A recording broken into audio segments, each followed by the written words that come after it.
इस वीडियो में हम आपको कुरान पाक की दो अजीम और बाबरकत सूरतें सुनाने जा रहे हैं, सूरह यासीन और सूरह रहमान। अगर आप इन दोनों सूरतों को सिर्फ एक मरतबा भी दिल से सुन लें तो इंशाअल्लाह अल्लाह आपके बिगड़े हुए काम बनना शुरू हो जाएंगे। दोस्तों, सूरह यासीन को कुरान का दिल कहा जाता है और सूरह रहमान दिलों को सुकून देने वाली सूरत है। ये ऐसी बाबरकत सूरत है कि जिस नेक मकसद के लिए भी सुना जाए अल्लाह के हुक्म से वो मकसद पूरा हो जाता है। जिस घर में इन सूरतों की तिलावत होती है वहाँ बेशुमार बरकतें नाजिल होती हैं और अल्लाह ताला उस घर के लोगों को परेशानियों और मुसीबतों से महफूज रखता है। अगर आप रोज़ाना सूरह यासीन और सूरह रहमान सुनने का मामूल बना लें तो कामयाबी आपका मुक़द्दर बन सकती है। अगर आपको लगता है कि आपके घर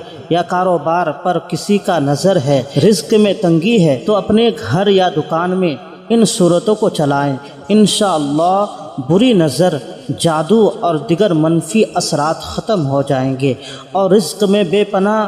बरकत होगी। याद रखें, इन सूरतों को सिर्फ सुनना है, लेकिन शर्त यह है सुनना शुरू करें तो मुकम्मल सुनें, अधूरा ना छोड़ें। अगर आप कुरान पाक से मोहब्बत करते हैं तो इस वीडियो को अभी लाइक करें। आखिर में दुआ है कि या अल्लाह, जो लोग सूरह यासीन और सूरह रहमान को मुकम्मल सुनते हैं अपनी रहमत से उनकी तमाम परेशानियां दूर फरमा, उनके बिगड़े हुए काम बना दे और उनकी जायज़ हाजात को पूरा फरमा। आमीन। दोस्तों, कमेंट में आमीन ज़रूर लिखें, क्या पता किसकी ज़ुबान से निकली दुआ कबूल हो जाए। आप अपने दिल में नेक मकसद रखकर इन मुबारक सूरतों को सुने। बिस्मिल्लाहिर्रहमानिर्रहीम। यासीन वल क़ुरआनिल हकीम इन्नका लमिनल मुरसलीन अला सिरातिन मुस्तक़ीम तंज़ीलल अज़ीज़िर रहीम लितुंज़िर क़ौमन मा उन्ज़िर आबाउहुम फहुम गाफ़िलून। लक़द हक़्क़ल क़ौलु अला अक्सरिहिम फहुम ला युमिनून। इन्ना जअलना फ़ी अअनाक़िहिम अग़लालन फ़हिय इलल अज़क़ानि फ़हुम मुक़महून। वजअलना मिन बैन अयदीहिम सद्दन वमिन ख़ल्फ़िहिम सद्दन फ़अग़शयनाहुम फ़हुम ला युबसिरून। वसवाउन अलैहिम अअंज़रतहुम अम लम तुंज़िरहुम ला युमिनून। इन्नमा तुंज़िरु मन इत्तबअ अज़्ज़िक्र व ख़शिय अर्रहमान बिल्ग़ैब फ़बश्शिरहु बिमग़फ़िरतिन व अज्रिन करीम। इन्ना नहनु नुह्यिल मौता व नक्तुबु मा क़द्दमू व आसारहुम व कुल्ल शैइन अहसयनाहु फ़ी इमामिन मुबीन। वضرب लहुम मसलन अस्हाबल क़रियह إذ جاءها المرسلون إذ أرسلنا إليهم اثنين فكذبوهما فعززنا بثالث فقالوا إنا إليكم مرسلون قالوا ما أنتم إلا بشر مثلنا وما أنزل الرحمن من شيء إن أنتم إلا تكذبون قالوا ربنا يعلم إنا إليكم لمرسلون وما علينا إلا البلاغ المبين قالوا إنا تطيرنا بكم لئن لم تنتهوا لنرجمنكم وليمسنكم منا عذاب أليم قالوا طائركم معكم أئن ذكرتم بل أنتم قوم مسرفون وجاء من أقصى المدينة رجل يسعى قال يا قوم اتبعوا المرسلين اتبعوا من لا يسألكم أجرا وهم مهتدون وما لي لا أعبد الذي فطرني وإليه ترجعون أأتخذ من دونه آلهة إن يردني الرحمن بضر لا تغن عني شفاءتهم شيئا ولا ينقذون إني إذا لفي ضلال مبين إني آمنت بربكم فاسمعون قيل ادخل الجنة قال يا ليت قومي يعلمون بما غفر لي ربي وجعلني من المكرمين وما أنزلنا على قومه من بعده من جود من السماء وما كنا منزلين إن كانت إلا صيحة واحدة فإذا هم خامدون يا حسرة على العباد ما يأتيهم من رسول إلا كانوا به يستهزئون ألم يروا كم أهلكنا قبلهم من القرون أنهم إليهم لا يرجعون وإن كل لما جميع لدينا محضرون وآية لهم الأرض الميتة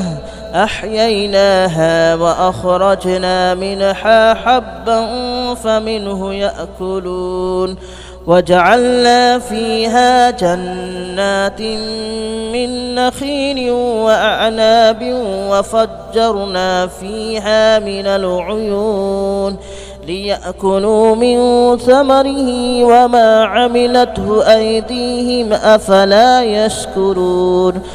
سبحان الذي خلق الأزواج كلها مما تنبت الأرض ومن أنفسهم ومما لا يعلمون وآية لهم الليل نسلخ منه النهار فإذا هم مظلمون والشمس تجري لمستقر لها ذلك تقدير العزيز العليم والقمر قدرناه منازل حتى عاد كالعرجون القديم لا الشمس ينبغي لها أن تدرك القمر ولا الليل سابق النهار وكل في فلك يسبحون وآية لهم ألا حملنا ذريتهم في الفلك المشحون وخلقنا لهم من مثله ما يركبون وإن نشأ نغرقهم فلا صريخ لهم ولا هم ينقذون إلا رحمة منا ومتاعا إلى حين وإذا قيل لهم اتقوا ما بين أيديكم وما خلفكم لعلكم ترحمون وما تأتيهم من آية من آيات ربهم إلا كانوا عنها معرضين وإذا قيل لهم أنفقوا مما رزقكم الله قال الذين كفروا للذين آمنوا أنطعم من لو يشاء الله أطعمه إن أنتم إلا في ضلال مبين ويقولون متى هذا الوعد إن كنتم صادقين ما ينظرون إلا صيحة واحدة تأخذهم وهم يخصمون فلا يستطيعون توصية ولا إلى أهلهم يرجعون ونفخ في الصور فإذا هم من الأجداث إلى ربهم ينسلون قالوا يا ويلنا من بعثنا من مرقدنا هذا ما وعد الرحمن وصدق المرسلون إن كانت إلا صيحة واحدة فإذا هم جميع لدينا محضرون فاليوم لا تظلم نفس شيئا ولا تجزون إلا ما كنتم تعملون إن أصحاب الجنة اليوم في شغل فاكهون هم وأزواجهم في ظلال على الأرائك متكئون لهم فيها فاكهة ولهم ما يدعون سلام قولا من رب رحيم وامتازوا اليوم أيها المجرمون ألم أعهد إليكم يا بني آدم ألا تعبدوا الشيطان ألم أعهد إليكم يا بني آدم ألا تعبدوا الشيطان إنه لكم عدو مبين وأن اعبدوني هذا صراط مستقيم ولقد أضل منكم جبلا كثيرا أفلم تكونوا تعقلون هذه جهنم التي كنتم توعدون اصلوها اليوم بما كنتم تكفرون اليوم نختم على أفواههم وتكلمنا أيديهم وتشهد أرجلهم بما كانوا يكسبون ولو نشاء لطمسنا على أعينهم فاستبقوا الصراط فأنى يبصرون ولو نشاء لمسخناهم على مكانتهم فما استطاعوا مضيا ولا يرجعون ومن نعمره ننكسه في الخلق أفلا يعقلون وما علمناه الشعر وما ينبغي له إن هو إلا ذكر وقرآن مبين لينذر من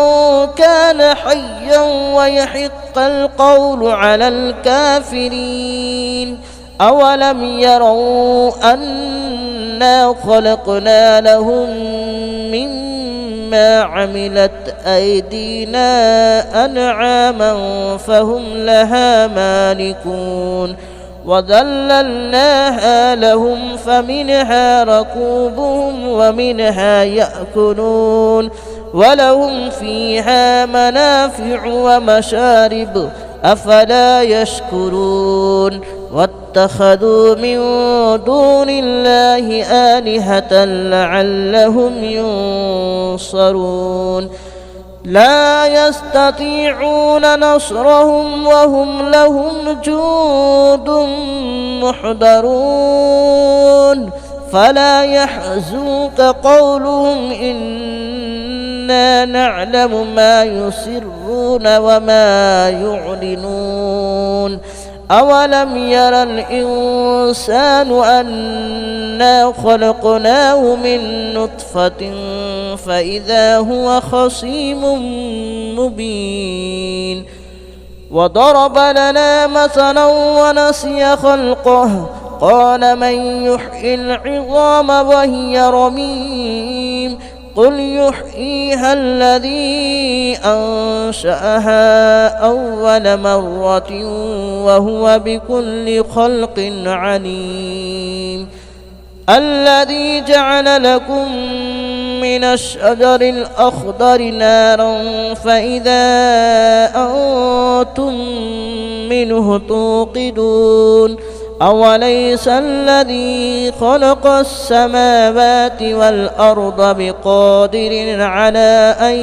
يخلق مثلهم بلى وهو الخلاق العليم إنما أمره إذا أراد شيئا أن يقول له كن فيكون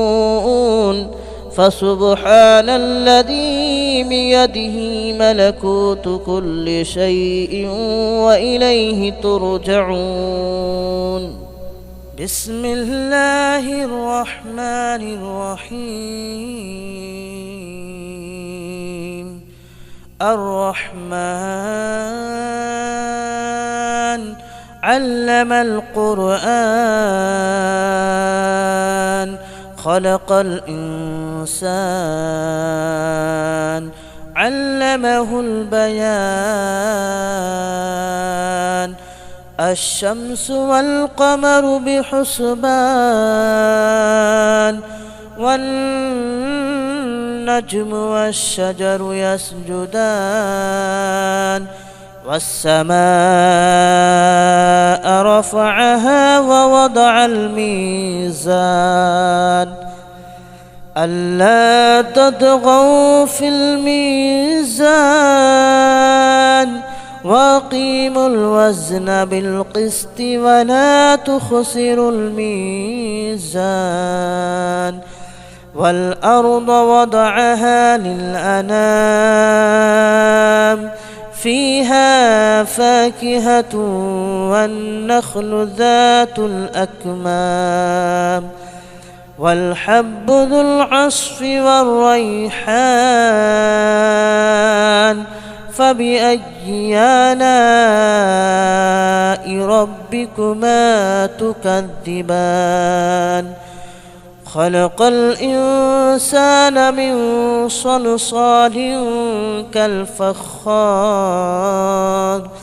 وخلق الجان من مارج من نار فبأي آلاء ربكما تكذبان رب المشرقين ورب المغربين فبأي آلاء ربكما تكذبان مرج البحرين يلتقيان بينهما برزخ لا يبغيان فبأي آلاء ربكما تكذبان يخرج منهما اللؤلؤ والمرجان فبأي آلاء ربكما تكذبان وله الجوار المنشآت في البحر كالأعلام فبأي آلاء ربكما تكذبان كل من عليها فان ويبقى وجه ربك ذو الجلال والإكرام فبأي آلاء ربكما تكذبان يسأله من في السماوات والأرض كل يوم هو في شأن فبأي آلاء ربكما تكذبان سنفرغ لكم أيها الثقلان فبأي آلاء ربكما تكذبان يا معشر الجن والإنس إن استطعتم أن تنفذوا من أقطار السماوات والأرض فانفذوا لا تنفذون إلا بسلطان فبأي آلاء ربكما تكذبان يرسل عليكما شواظ من نار ونحاس فلا تنتصران فبأي آلاء ربكما تكذبان فإذا انشقت السماء فكانت وردة كالدهان فبأي آلاء ربكما تكذبان فيومئذ لا يسأل عن ذنبه إنس ولا جان فبأي آلاء ربكما تكذبان يعرف المجرمون بسيماهم فيؤخذ بالنواصي والأقدام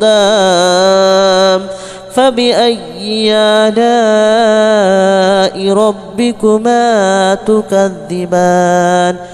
هذه جهنم التي يكذب بها المجرمون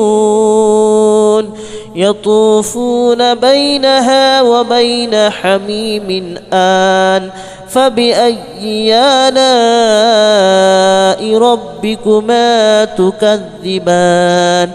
ولمن خاف مقام ربه جنتان فبأي آلاء ربكما تكذبان ذواتا أفنان فبأي آلاء ربكما تكذبان فيهما عينان تجريان فبأي آلاء ربكما تكذبان فيهما من كل فاكهة زوجان فبأي آلاء ربكما تكذبان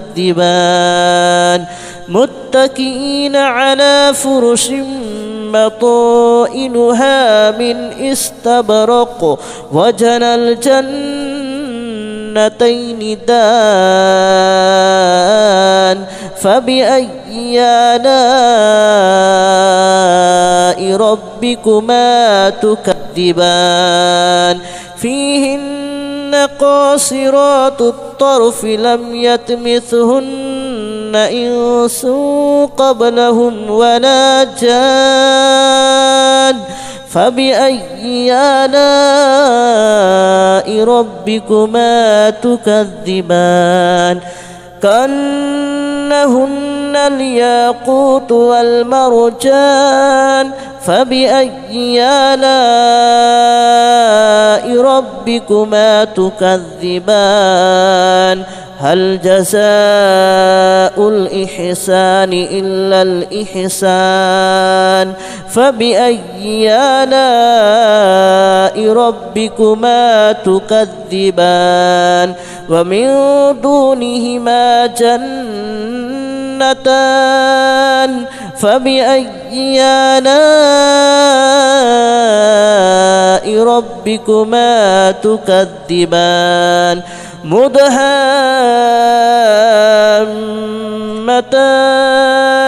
فبأي آلاء ربكما تكذبان فيهما عينان نضاختان فبأي آلاء ربكما تكذبان فيهما فاكهة ونخل ورمان فبأي آلاء ربكما تكذبان فيهن خيرات حسان فبأي آلاء ربكما تكذبان حور مقصورات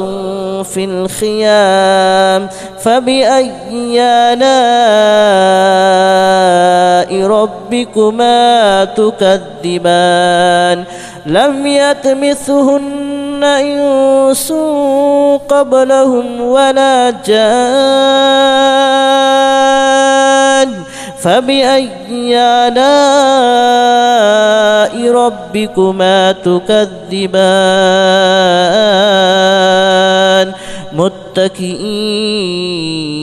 على رفرف خضر وأبقري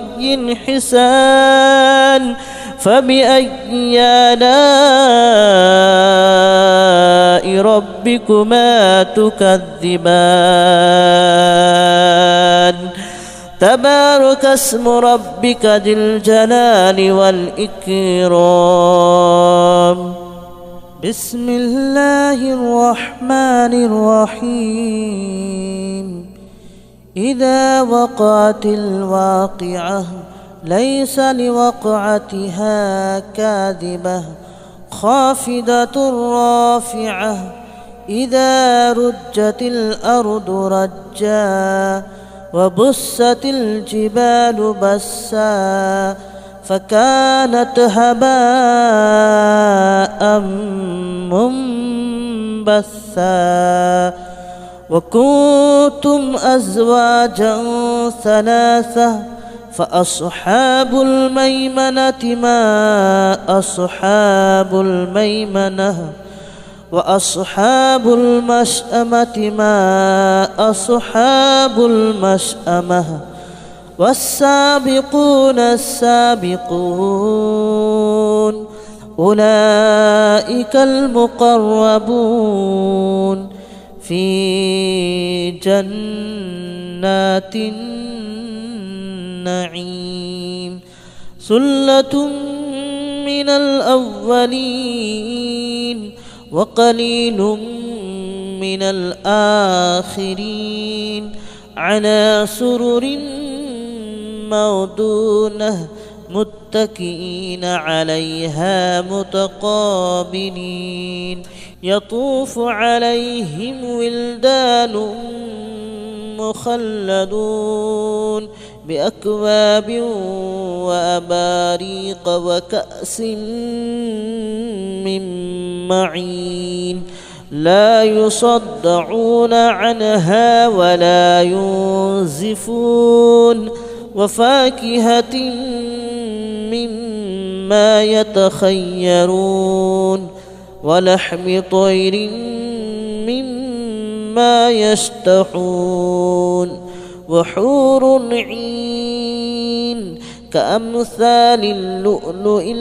المكنون جزاء بما كانوا يعملون لا يسمعون فيها لغوا ولا تأثيما إلا قليلا سلاما سلاما وأصحاب اليمين ما أصحاب اليمين في سدر مخدود وطلح منضود وظل ممدود وماء مسكوب وفاكهة كثيرة لا مقطوعة ولا ممنوعة وفرش مرفوعة إنا أنشأناهن إن شاء فجعلناهن أبكارا عربا أترابا لأصحاب اليمين ثلة من الأولين وثلة من الآخرين وأصحاب الشمال ما أصحاب الشمال في سموم وحميم وظل من يحموم لا بارد ولا كريم إنهم كانوا قبل ذلك مترفين وكانوا يصرون على الحنث العظيم وكانوا يقولون أئذا متنا وكنا ترابا وعظاما أئنا لمبعوثون أو آباؤنا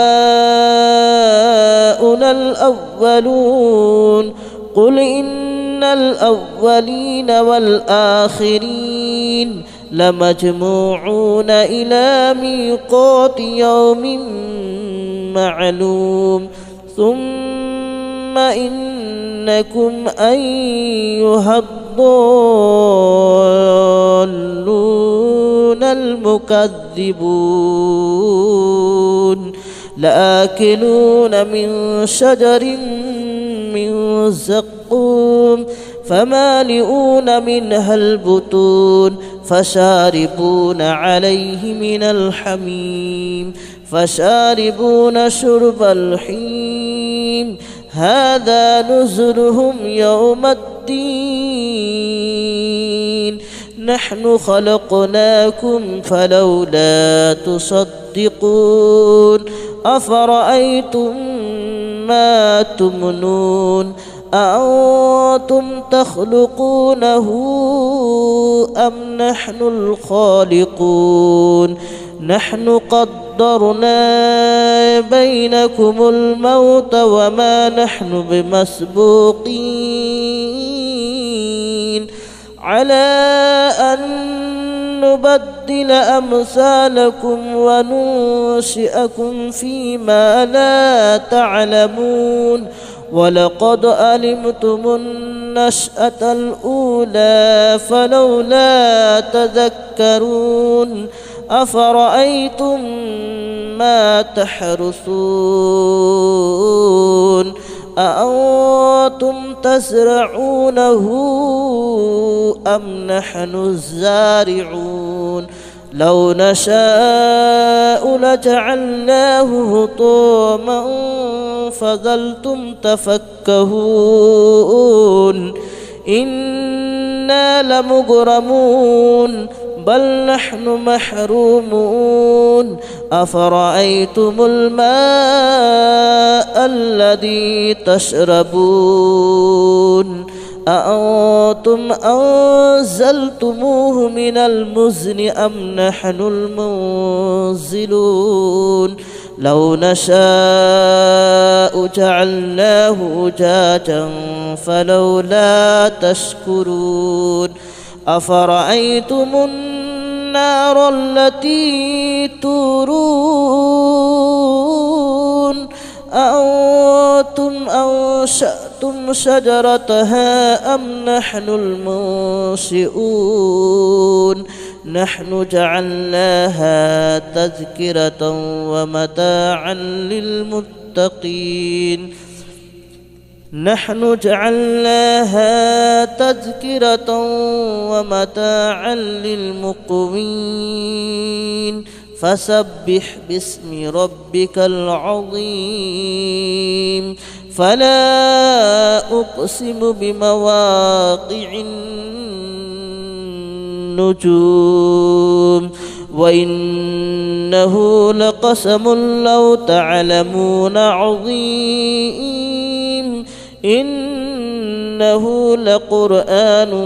كريم في كتاب مكنون لا يمسه إلا المطهرون تنزيل من رب العالمين أفبهذا الحديث أنتم مدهنون وتجعلون رزقكم أنكم تكذبون فلولا إذا بلغت الحلقوم وأنتم حينئذ تنظرون ونحن أقرب إليه منكم ولكن لا تبصرون فلولا إن كنتم غير مدينين ترجعونها إن كنتم صادقين فأما إن كان من المقربين فروح وريحان وجنة نعيم وأما إن كان من أصحاب اليمين فسلام لك من أصحاب اليمين وأما إن كان من المكذبين الضالين فنزل من حميم وتصلية جحيم إن هذا لهو حق اليقين فسبح باسم ربك العظيم بسم الله الرحمن الرحيم ياسين والقرآن الحكيم إنك لمن المرسلين على صراط مستقيم تنزيل العزيز الرحيم لتنذر قوما ما أنذر آباؤهم فهم غافلون لقد حق القول على أكثرهم فهم لا يؤمنون إنا جعلنا في أعناقهم أغلالا فهي إلى الأذقان فهم مقمحون وجعلنا من بين أيديهم سدا ومن خلفهم سدا فأغشيناهم فهم لا يبصرون وسواء عليهم أنذرتهم أم لم تنذرهم لا يؤمنون إنما تنذر من اتبع الذكر وخشي الرحمن بالغيب فبشره بمغفرة وأجر كريم. إنا نحن نحيي الموتى ونكتب ما قدموا وآثارهم وكل شيء أحصيناه في إمام مبين. واضرب لهم مثلا أصحاب القرية إذ جاءها المرسلون إذ أرسلنا إليهم اثنين فكذبوهما فعززنا بثالث فقالوا إنا إليكم مرسلون. قالوا ما أنتم إلا بشر مثلنا وما أنزل الرحمن من شيء إن أنتم إلا تكذبون. قالوا ربنا يعلم إنا إليكم لمرسلون وما علينا إلا البلاغ المبين. قالوا إنا تطيرنا بكم لئن لم تنتهوا لنرجمنكم وليمسنكم منا عذاب أليم. قالوا طائركم معكم أئن ذكرتم بل أنتم قوم مسرفون. وجاء من أقصى المدينة رجل يسعى قال يا قوم اتبعوا المرسلين اتبعوا من لا يسألكم أجرا وهم مهتدون. وما لي لا أعبد الذي فطرني وإليه ترجعون. أأتخذ من دونه آلهة إن يردني الرحمن بضر لا تغن عني شفاءتهم شيئا ولا ينقذون. إني إذا لفي ضلال مبين. آمنت بربكم فاسمعون. قيل ادخل الجنة قال يا ليت قومي يعلمون بما غفر لي ربي وجعلني من المكرمين. وما أنزلنا على قومه من بعده من جود من السماء وما كنا منزلين. إن كانت إلا صيحة واحدة فإذا هم خامدون. يا حسرة على العباد ما يأتيهم من رسول إلا كانوا به يستهزئون. ألم يروا كم أهلكنا قبلهم من القرون أنهم إليهم لا يرجعون. وإن كل لما جميع لدينا محضرون. وآية لهم الأرض الميتة أحييناها وأخرجنا منها حبا فمنه يأكلون. وجعلنا فيها جنات من نخيل وأعناب وفجرنا فيها من العيون ليأكلوا من ثمره وما عملته أيديهم أفلا يشكرون. سبحان الذي خلق الأزواج كلها مما تنبت الأرض ومن أنفسهم ومما لا يعلمون.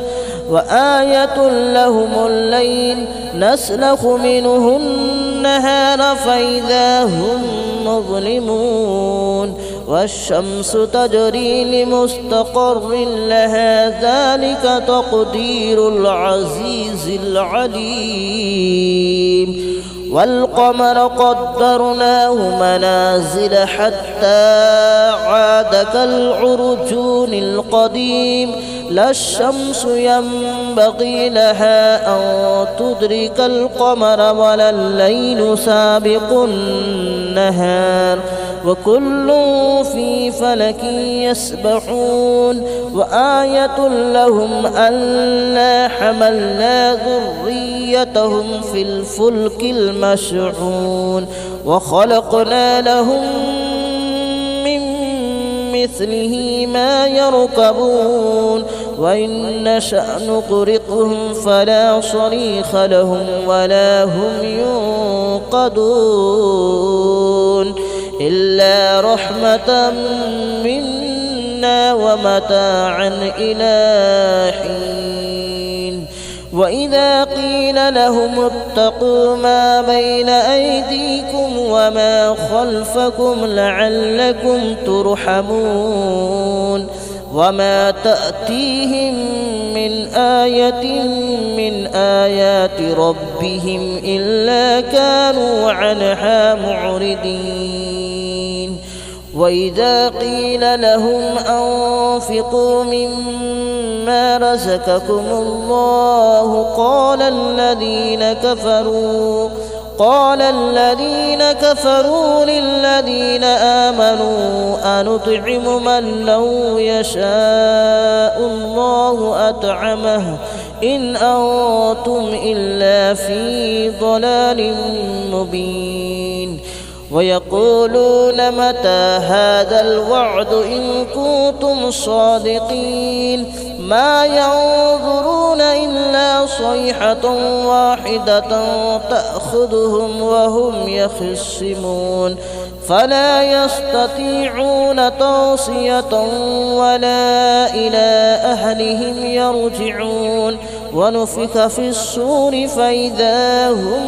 من الأجداث إلى ربهم ينسلون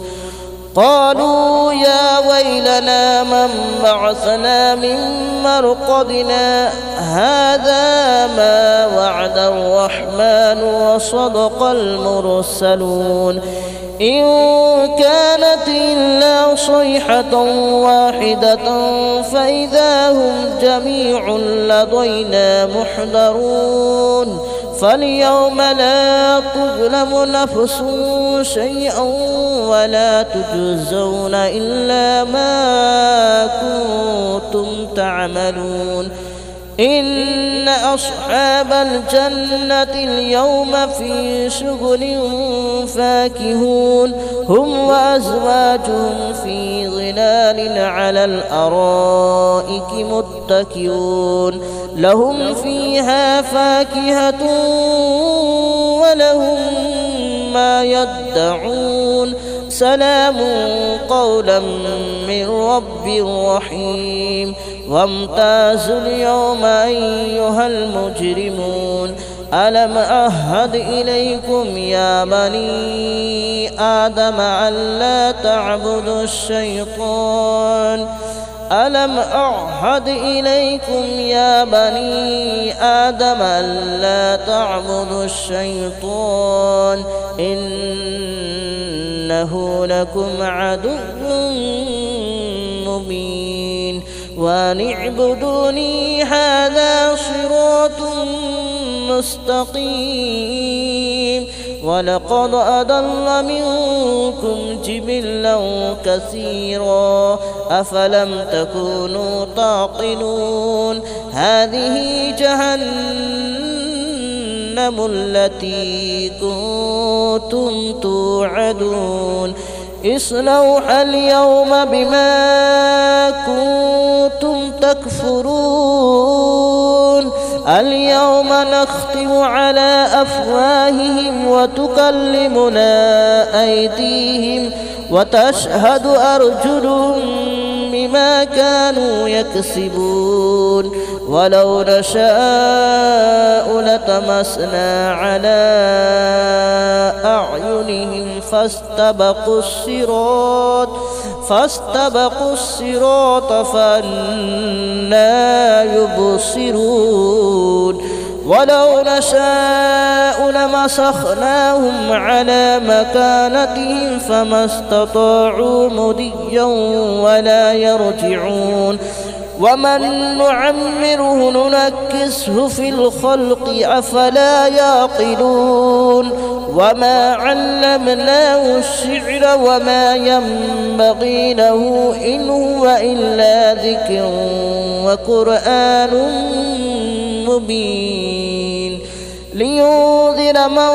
كان حيا ويحق القول على الكافرين أولم يروا أنا خلقنا لهم مما عملت أيدينا أنعاما فهم لها مالكون وذللناها لهم فمنها ركوبهم ومنها يأكلون ولهم فيها منافع ومشارب أفلا يشكرون واتخذوا من دون الله آلهة لعلهم ينصرون لا يستطيعون نصرهم وهم لهم جند محضرون فلا يحزنك قولهم إنا نعلم ما يسرون وما يعلنون أولم يرى الإنسان أنا خلقناه من نطفة فإذا هو خصيم مبين وضرب لنا مثلا ونسي خلقه قال من يحيي العظام وهي رميم قل يحييها الذي أنشأها أول مرة وهو بكل خلق عليم الذي جعل لكم من الشجر الأخضر نارا فإذا أنتم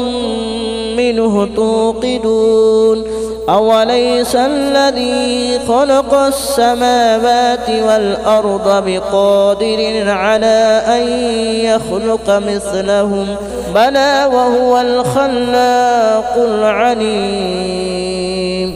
إنما أمره إذا أراد شيئا أن يقول له كن فيكون فسبحان الذي بيده ملكوت كل شيء وإليه ترجعون بسم الله الرحمن الرحيم الرحمن علم القرآن خلق الإنسان علمه البيان الشمس والقمر بحسبان والنجم والشجر يسجدان والسماء رفعها ووضع الميزان ألا تطغوا في الميزان وأقيموا الوزن بالقسط ولا تخسروا الميزان والأرض وضعها للأنام فيها فاكهة والنخل ذات الأكمام والحب ذو العصف والريحان فبأي آلاء ربكما تكذبان خلق الإنسان من صلصال كالفخار وخلق الجان من مارج من نار فبأي آلاء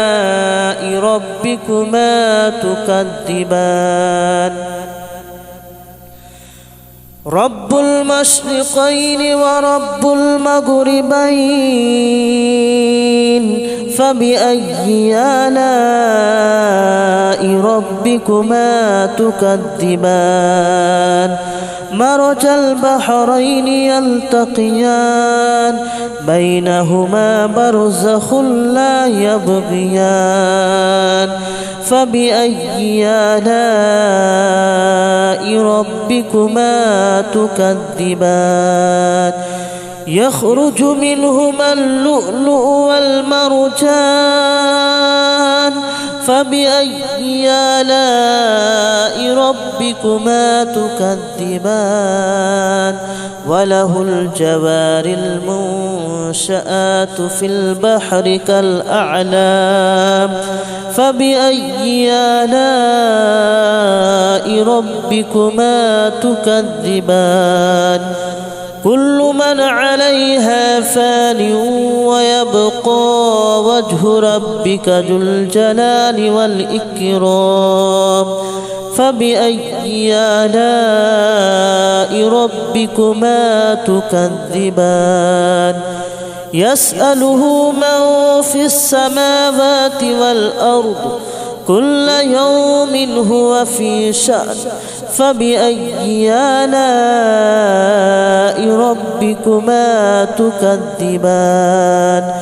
سنفرغ لكم أيها الثقلان فبأي آلاء ربكما تكذبان يا معشر الجن والإنس إن استطعتم أن تنفذوا من أقطار السماوات والأرض فانفذوا لا تنفذون إلا بسلطان فبأي آلاء ربكما تكذبان يرسل عليكما شواظ من نار ونحاس فلا تنتصران فبأي آلاء ربكما تكذبان فإذا انشقت السماء فكانت وردة كالدهان فبأي آلاء ربكما تكذبان فيومئذ لا يسأل عن ذنبه إنس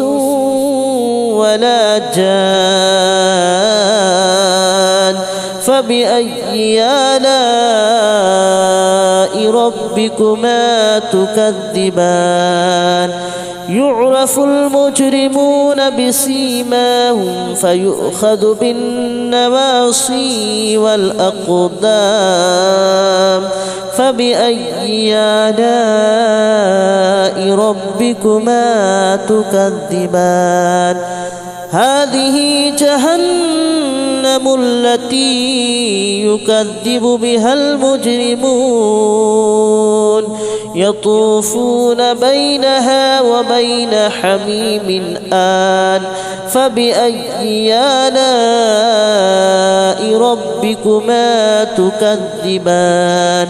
ولمن خاف مقام ربه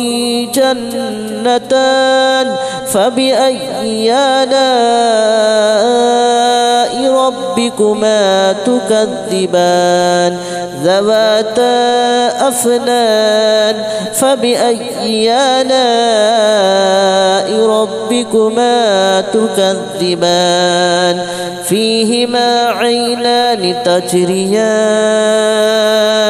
فبأي آلاء ربكما تكذبان فيهما من كل فاكهة زوجان فبأي آلاء ربكما تكذبان متكئين على فرش بطائنها من استبرق وجنى الجنتين دان فبأي آلاء ربكما تكذبان فيهن قاصرات الطرف لم يطمثهن إنس قبلهم ولا جان فبأي آلاء ربكما تكذبان كأنهن الياقوت والمرجان فبأي آلاء ربكما تكذبان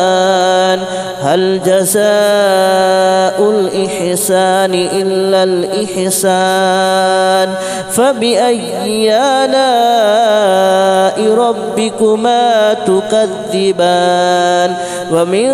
دونهما جنتان فبأي آلاء ربكما تكذبان مدهامتان فبأي آلاء ربكما تكذبان فيهما عينان نضاختان فبأي آلاء ربكما تكذبان فيهما فاكهة ونخل ورمان فبأي آلاء ربكما تكذبان فيهن خيرات حسان فبأي آلاء ربكما تكذبان حور مقصورات في الخيام فبأي آلاء ربكما تكذبان لم يطمثهن إنس قبلهم ولا جان فبأي آلاء ربكما تكذبان متكئين على رفرف خضر وأبقري حسان فبأي آلاء ربكما تكذبان تبارك اسم ربك ذي الجلال والإكرام بسم الله الرحمن الرحيم إذا وقعت الواقعة ليس لوقعتها كاذبة خافضة رافعة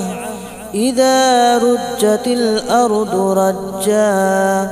وبست الجبال بسا فكانت هباء منبثا وكنتم أزواجا ثلاثة فأصحاب الميمنة ما أصحاب الميمنة وأصحاب المشأمة ما أصحاب المشأمة والسابقون السابقون أولئك المقربون في جنات النعيم ثلة من الأولين وقليل من الآخرين على سرر موضونة متكئين عليها متقابلين يطوف عليهم ولدان مخلدون بأكواب وأباريق وكأس من معين لا يصدعون عنها ولا ينزفون وفاكهة مما يتخيرون ولحم طير مما يشتهون وحور عين كأمثال اللؤلؤ المكنون جزاء بما كانوا يعملون لا يسمعون فيها لغوا ولا تأثيما إلا قليلا سلاما سلاما وأصحاب اليمين ما أصحاب اليمين في سدر مخضود وطلح منضود وظل ممدود وماء مسكوب وفاكهة كثيرة لا مقطوعة ولا ممنوعة وفرش مرفوعة إنا أنشأناهن إن شاء فجعلناهن أبكارا عربا أترابا لأصحاب اليمين ثلة من الأولين وثلة من الآخرين وأصحاب الشمال ما أصحاب الشمال في سموم وحميم وظل من يحموم لا بارد ولا كريم إنهم كانوا قبل ذلك مترفين وكانوا يصرون على الحنث العظيم وكانوا يقولون أئذا متنا وكنا ترابا وعظاما أئنا لمبعوثون أو آباؤنا الأولون قل إن الأولين والآخرين لمجموعون إلى ميقات يوم معلوم ثم إنكم أيها الضالون المكذبون لآكلون من شجر من زقوم فمالئون منها البطون فشاربون عليه من الحميم فشاربون شرب الحميم هذا نزلهم يوم الدين نحن خلقناكم فلولا تصدقون أفرأيتم ما تمنون أأنتم تخلقونه أم نحن الخالقون نحن قدرنا بينكم الموت وما نحن بمسبوقين على أن نبدل نستبدل أمثالكم وننشئكم فيما لا تعلمون ولقد علمتم النشأة الأولى فلولا تذكرون أفرأيتم ما تحرثون أأنتم تزرعونه أم نحن الزارعون لو نشاء لجعلناه هطاما فظلتم تفكهون إنا لمغرمون بل نحن محرومون أفرأيتم الماء الذي تشربون أأنتم أنزلتموه من المزن أم نحن المنزلون لو نشاء جعلناه أجاجا فلولا تشكرون أفرأيتم النار التي تورون أأنتم أنشأتم شجرتها أم نحن المنشئون نحن جعلناها تذكرة ومتاعا للمتقين نحن جعلناها تذكرة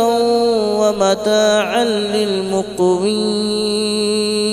فسبح باسم ربك العظيم فلا أقسم بمواقع النجوم وإنه لقسم لو تعلمون عظيم إنه لقرآن كريم في كتاب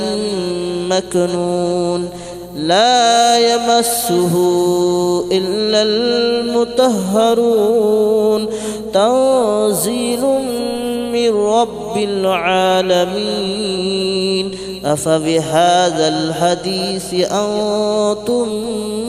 مدهنون وتجعلون رزقكم أنكم تكذبون فلولا إذا بلغت الحلقوم وأنتم حينئذ تنظرون ونحن أقرب إليه منكم ولكن لا تبصرون فلولا إن كنتم غير مدينين ترجعونها إن كنتم صادقين فأما إن كان من المقربين فروح وريحان وجنة نعيم وأما إن كان من أصحاب اليمين فسلام لك من أصحاب اليمين وأما إن كان من المكذبين الضالين فنزل من حميم وتصلية جحيم إن هذا لهو حق اليقين فسبح باسم ربك العظيم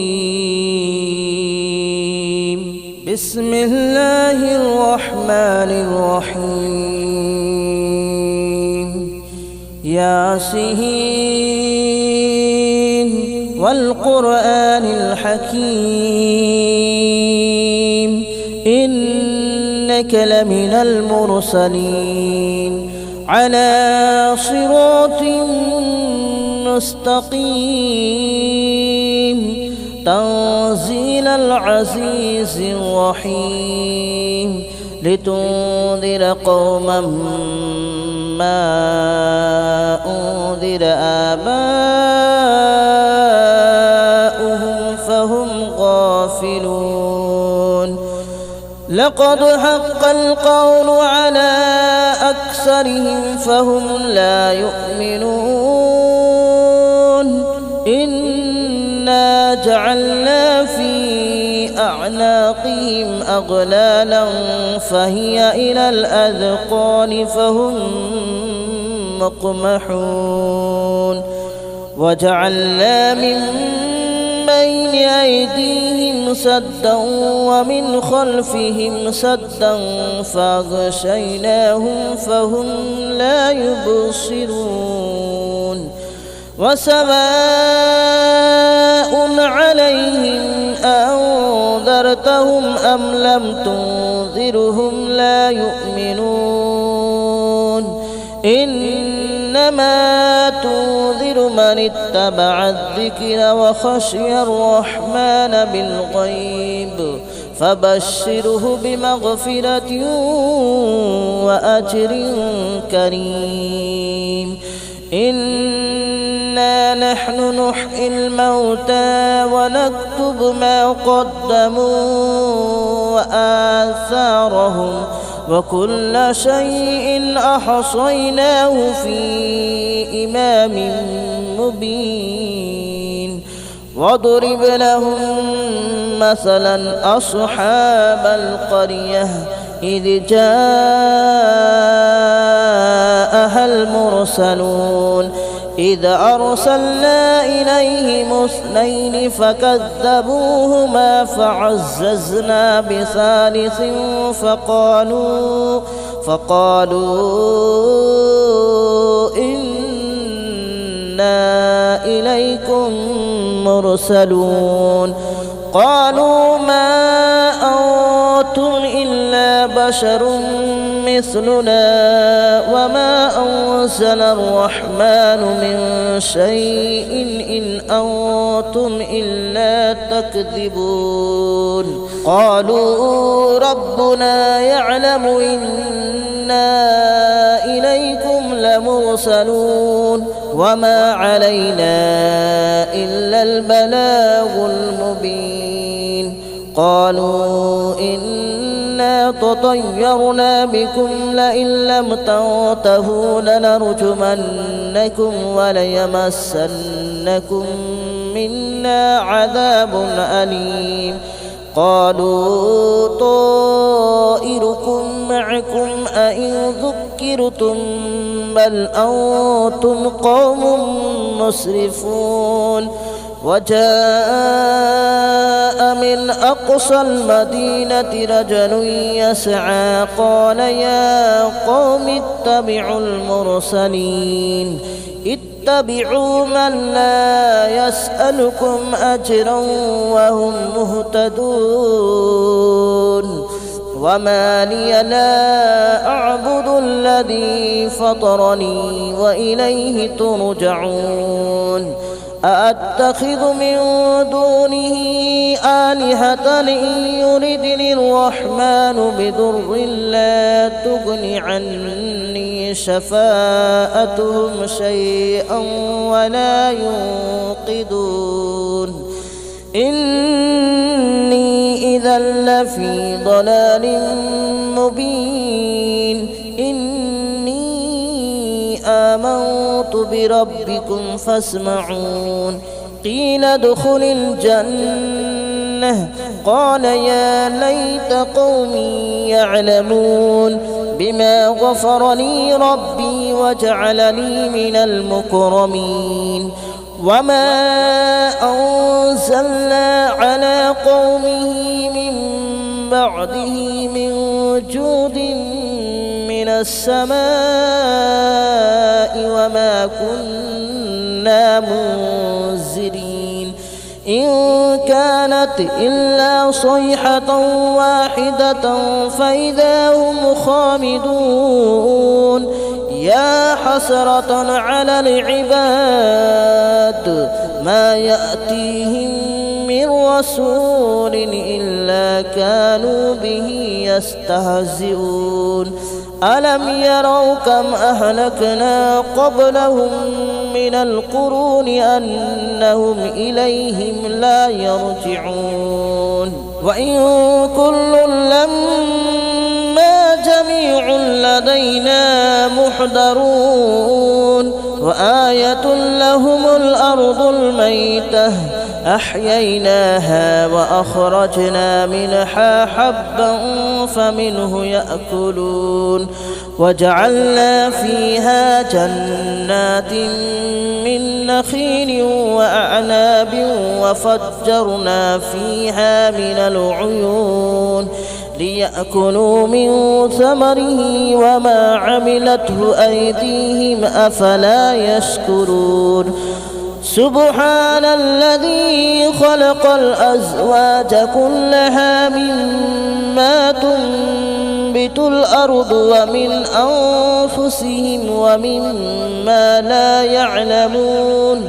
وآية لهم الليل نسلخ منه النهار فإذا هم مظلمون والشمس تجري لمستقر لها ذلك تقدير العزيز العليم والقمر قدرناه منازل حتى عاد كالعرجون القديم لا الشمس ينبغي لها أن تدرك القمر ولا الليل سابق النهار وكل في فلك يسبحون وآية لهم ألا حملنا ذريتهم في الفلك المشحون وخلقنا لهم من مثله ما يركبون وإن نشأ نغرقهم فلا صريخ لهم ولا هم ينقذون إلا رحمة منا ومتاعا إلى حين وإذا قيل لهم اتقوا ما بين أيديكم وما خلفكم لعلكم ترحمون وما تأتيهم من آية من آيات ربهم إلا كانوا عنها معرضين وإذا قيل لهم أنفقوا مما رزقكم الله قال الذين كفروا للذين آمنوا أنطعم من لو يشاء الله أطعمه إن أنتم إلا في ضلال مبين ويقولون متى هذا الوعد إن كنتم صادقين ما ينظرون إلا صيحة واحدة تأخذهم وهم يخصمون فلا يستطيعون توصية ولا إلى أهلهم يرجعون ونفخ في الصور فإذا هم من الأجداث إلى ربهم ينسلون قالوا يا ويلنا من بعثنا من مرقدنا هذا ما وعد الرحمن وصدق المرسلون إن كانت إلا صيحة واحدة فإذا هم جميع لدينا محضرون فاليوم لا تظلم نفس شيئا ولا تجزون إلا ما كنتم تعملون إن أصحاب الجنة اليوم في شغل فاكهون هم وأزواجهم في ظلال على الأرائك متكئون لهم فيها فاكهة ولهم ما يدعون سلام قولا من رب رحيم وامتازوا اليوم أيها المجرمون ألم أعهد إليكم يا بني آدم ألا تعبدوا الشيطان ألم أعهد إليكم يا بني آدم ألا تعبدوا الشيطان إنه إنه لكم عدو مبين وأن اعبدوني هذا صراط مستقيم ولقد أضل منكم جبلا كثيرا أفلم تكونوا تعقلون هذه جهنم التي كنتم توعدون اصلوها اليوم بما كنتم تكفرون اليوم نختم على أفواههم وتكلمنا أيديهم وتشهد أرجلهم بما كانوا يكسبون ولو نشاء لطمسنا على أعينهم فاستبقوا الصراط فأنى يبصرون ولو نشاء لمسخناهم على مكانتهم فما استطاعوا مضيا ولا يرجعون ومن نعمره ننكسه في الخلق أفلا يعقلون وما علمناه الشعر وما ينبغي له إن هو إلا ذكر وقرآن مبين لينذر من كان حيا ويحق القول على الكافرين أولم يروا أنا خلقنا لهم مما عملت أيدينا أنعاما فهم لها مالكون وذللناها لهم فمنها ركوبهم ومنها يأكلون ولهم فيها منافع ومشارب أفلا يشكرون واتخذوا من دون الله آلهة لعلهم ينصرون لا يستطيعون نصرهم وهم لهم جند محضرون فلا يحزنك قولهم إنا نعلم ما يسرون وما يعلنون أولم ير الإنسان أنا خلقناه من نطفة فإذا هو خصيم مبين وضرب لنا مثلا ونسي خلقه قال من يحيي العظام وهي رميم قل يحييها الذي أنشأها أول مرة وهو بكل خلق عليم الذي جعل لكم من الشجر الأخضر نارا فإذا أنتم منه توقدون أوليس الذي خلق السماوات والأرض بقادر على أن يخلق مثلهم بلى وهو الخلاق العليم إنما أمره إذا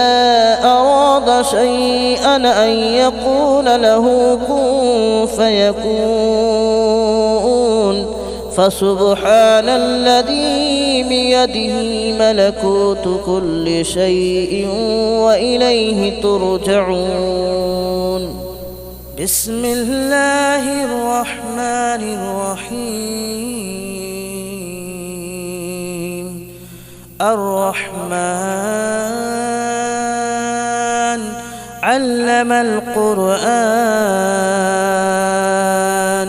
خلق الإنسان علمه البيان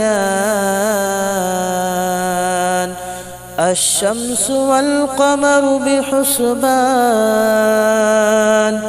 والنجم والشجر يسجدان والسماء